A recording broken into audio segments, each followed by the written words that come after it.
O Trunks do Futuro é um dos personagens mais badass, mais casca-grossa de Dragon Ball. E ele tem uma legião de fãs, né? Mas ao mesmo tempo ele tem uma das histórias mais trágicas de todo Dragon Ball. Só que parece que ele teve finalmente um final feliz. Quer dizer, será que teve mesmo? Vamos ver isso agora.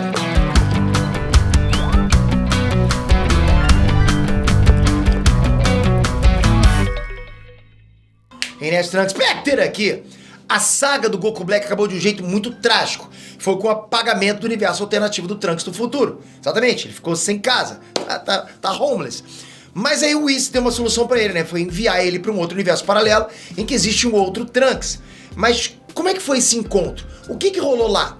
Como é que tá esse universo atualmente? É o que vocês vão ver assim que vocês distorcerem o espaço, o tempo no botão do like. E se inscreve no canal, pô. 10 anos trazendo pra vocês conteúdo de Dragon Ball. Nunca baixa a bola. Aliás, o canal começou com Dragon Ball, hein?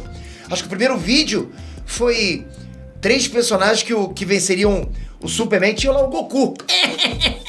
Começou com treta. Obrigado de coração, galera, por seguir o canal. Vamos lá. Galera, primeiramente, bora lembrar o que foi que aconteceu depois que o Zeno apagou a realidade do Trunks. Sempre bom contextualizar.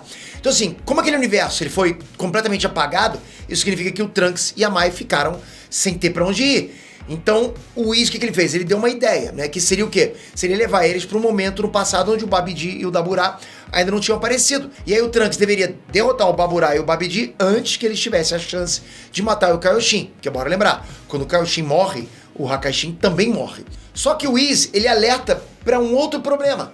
Já tinha outro Trunks e outra Mai lá, mas parece que eles não se importam com isso, né? O que eles querem é só voltar pra perto das pessoas que eles gostam. Então eles aceitam essa condição do Whis. Mas tinha outro problema. Mesmo que ele ajudasse o outro Trunks a derrotar o Babidi e o Daburá, eles ainda teriam que enfrentar o Goku Black naquela realidade. E aí? Como é que seria isso, né? O próprio Bills ainda disse que ele mesmo não poderia eliminar os Zamasu, que, pô, o Zamasu se tornou imortal depois que ele pediu para as Super Esferas do Dragão. Mas então o Whis deu uma outra solução. Ele disse que possui um tipo de habilidade de aprisionamento bem melhor do que uma Fuba. E se eu tiver que tentar adivinhar, eu diria que essa é a mesma habilidade que o Bills utilizou 10 mil anos atrás, quando ele empreendeu o Dai Kaioshin na Espada Z.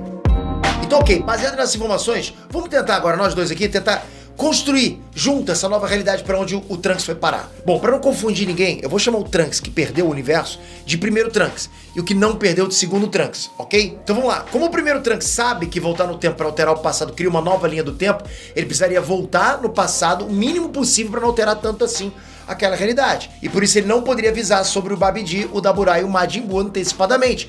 O que quer dizer que provavelmente ele apareceria durante o ataque e até ajudaria o segundo Trunks na luta contra o Daburá. No 2 contra 1, é óbvio que o Daburá não teria chance nenhuma e o Babidi também acabaria morrendo, o que significa que Majin Buu nunca despertaria. Só que, ao ver o primeiro Trunks, o segundo Trunks perguntaria como é que é possível ter 2 deles ali. Mas logo ele desconfiaria de uma viagem no tempo. Afinal, ele já viajou no tempo antes, ele sabe dessas maracutaias temporais. Então eu acho que ele não teria dificuldade de assimilar aquela situação. Acho que ele entenderia o que está acontecendo. Lógico que ele teria uma primeira surpresa, né, no início, mas depois entenderia. O primeiro Trunks, então, explicaria tudo o que aconteceu e que eles vão ser atacados por um inimigo que roubou o corpo do Goku.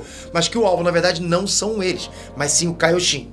Então, se eu tiver que adivinhar, eu diria que o primeiro Trunks serviria de guarda-costas pro Kaioshin até que o Goku Black aparecesse e deixaria o segundo Trunks protegendo a Terra. Afinal, o Black ele poderia aparecer lá para executar o plano 0 humanos. Uma outra possibilidade, galera, que eu pensei seria o seguinte, é que o próprio Kaioshin, que ele espalhasse a notícia entre os Kaioshins de outros universos, alertando os outros Kaioshins sobre o perigo do Goku Black. Né? De qualquer forma, de um jeito ou de outro, o Goku Black seria derrotado. Ou pelo próprio Trunks, ou por algum deus da destruição que iria lá interceptar o ataque dele. É claro que eu já tô considerando que o Whis já teria prendido os Zamasu com a tal técnica de selamento. E aí, galera, tipo, com o Babidi e o Goku Black eliminados, a Terra volta para mais uma área de paz e as cidades começam a serem reconstruídas. Eventualmente, lógico, uma outra ameaça espacial pode acabar aparecendo, talvez por algum golpe de sorte lá, pode até ser que role uma edição de Torneio do Poder naquela realidade. O que eu particularmente não acredito, porque o Goku morreu nessa realidade. E tecnicamente, quem deu a ideia pro Zeno fazer o Torneio do Poder foi o Goku. Também não existiria muita motivação pra alguém tentar ressuscitar o Freeza, porque nessa realidade as esferas do dragão também não existem mais. Mas uma coisa eu posso cravar com toda certeza. A máquina do tempo seria destruída, porque o Bills estava claramente muito irritado em saber que os mortais estavam viajando no tempo. O que significa que Mirai Trunks provavelmente nunca mais vai pra realidade do Goku e do Vegeta. Concorda? concorda com o que eu disse ou você acha que eu viajei demais nessa teoria? Não é uma teoria, né? É uma possibilidade, né? Isso nunca aconteceu. É um arife que eu trouxe pra vocês. O que vocês acharam? Já vai comentando aqui embaixo. Toca aqui e se inscreve no canal porque eu falei. Aqui nunca, Dragon Ball sempre respira pesado, pesado. Enquanto esse canal existir, Dragon Ball tá no topo, no top de tudo. Obrigado por isso. Você mora aqui no meu coração há muito tempo. Até a próxima, galera. Fui!